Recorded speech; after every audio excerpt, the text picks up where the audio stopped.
തുള്ളി തുള്ളി എവിടെ പോയണ്ടോ? കിണ്ടി വിൽക്കാൻ പോണ്ടോ? കുണ്ടിയാ? കുണ്ടിയല്ലോ കിണ്ടി.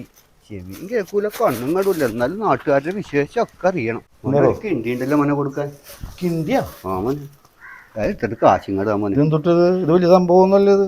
150 വർഷത്തെ പഴക്കമുള്ള കിണ്ടിയാണ്. പഴക്കമൊക്കെ അവിടെ കേട്ടെ. ഞാൻ ചോദിക്കണോ എനിക്കൊന്നും തോന്നുന്നില്ല. കാലം വേറെയാണ്.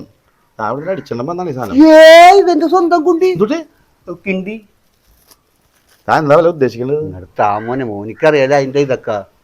ഇത് താൻ ഉദ്ദേശിക്കണ പോലെ ഒന്നും കിട്ടാൻ പോലുള്ള എന്തെങ്കിലും തരാം. അല്ലാതെ നമ്മളിപ്പോ ഇനി തർക്കിച്ചിട്ടൊന്നും. എൻ്റെ അമ്മോ, എൻ്റെ മൊബൈല് താഴെ പോയിടും. അയ്യോ എടോ, ഇതിന്റെ ഡിസ്പ്ലേ പൊട്ടിയിടും. ഇതിന്റെ അതൊരു 1500 കൊടുത്ത മാർക്കറ്റ്.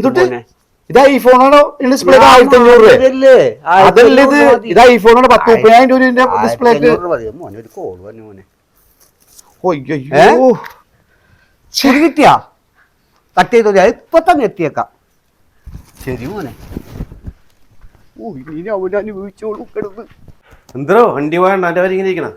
ഒന്നും പറയണ്ടോ, ആകെ കഷ്ടകാലം പിടിച്ചോണ്ടിരിക്കുന്നു. എന്തൊക്കെ പ്രശ്നങ്ങളാണ് വന്നു കയറുന്നത് എനിക്ക് തന്നെ അറിയാൻ പാടില്ല. ഇവിടെ വെറുതെ ഇരുന്ന പെണ്ണുമ്പുള്ളിയാണ് ഈ അടുക്കളയിൽ പണിയെടുത്തോണ്ടിരുന്നിട്ട് വെറുതെ തല്ലിയടിച്ചു തണ്ടലോട് ഞാൻ അവിടെ കിടപ്പുണ്ട്. എന്റെ ഹോസ്പിറ്റലിൽ കൊണ്ടുപോയില്ലേ? ഇവിടെ അതിന്റെ പുറകെയാണ് ആ കൊച്ചിറക്കം സൈക്കിൾ മേന്ന് അത് അവിടെ കിടപ്പുണ്ട്. ഇവിടെ മനുഷ്യർ ഇങ്ങനെ ബാധ കയറിയ പോലെ എനിക്കറിയാൻ പാടില്ല എന്ത് കഷ്ടകാലം കൊണ്ട് വന്ന് ഈ അന്ധവിശ്വാസം അറിയാൻ പാടിട്ടാണ്. എത്ര ലക്ഷം രൂപ എന്റെ പോയിട്ടെന്ന് അറിയാവോ? ഇപ്പൊ ഈ 1-1.5-2 ആഴ്ച കൊണ്ട്. അതെന്താണ് ഇരിക്കുന്നത്? അതെന്തോ ഒരു കിണ്ടി. കിണ്ടിയാ? ആ കിണ്ടി കേട്ടല്ലേ? കിണ്ടി താന്നല്ലേ മോനെ? ഈ സാധനം ഉണ്ടല്ല 1.5 മാസം എൻ്റെ വീട്ടിലിരുന്നിട്ടല്ല ഞാൻ കിടന്ന് കറക്കം മോനെ. അങ്ങേറ്റം റേഷൻ കടയിൽ പോയിട്ട് റേഷൻ അരി വരെയും കിട്ടിയില്ല. ഇതേ ആ മുടി നിറച്ചിട്ട് വരുന്നില്ലേ, അവനിക്ക് ഞാൻ ഈ സാധനം വെറുതെ കൊടുത്താണ്. ഇതൊന്ന് ഒഴിഞ്ഞ് പോട്ടെ എന്ന് വിചാരിച്ചിട്ട്. നീ ഇതെങ്ങനെയെങ്കിലും തലേന്ന് കളഞ്ഞോട്ടാ. ഞാൻ പോവാണ് എൻ്റെ നാട്ടിൽ.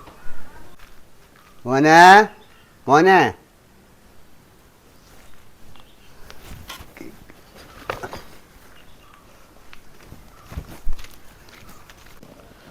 അങ്ങനെ ആ സാധനം പോയി കിട്ടി. എൻ്റെ അമ്മോ, അങ്ങനെ അവൻ്റെ കാര്യം തീരുമാനമായി.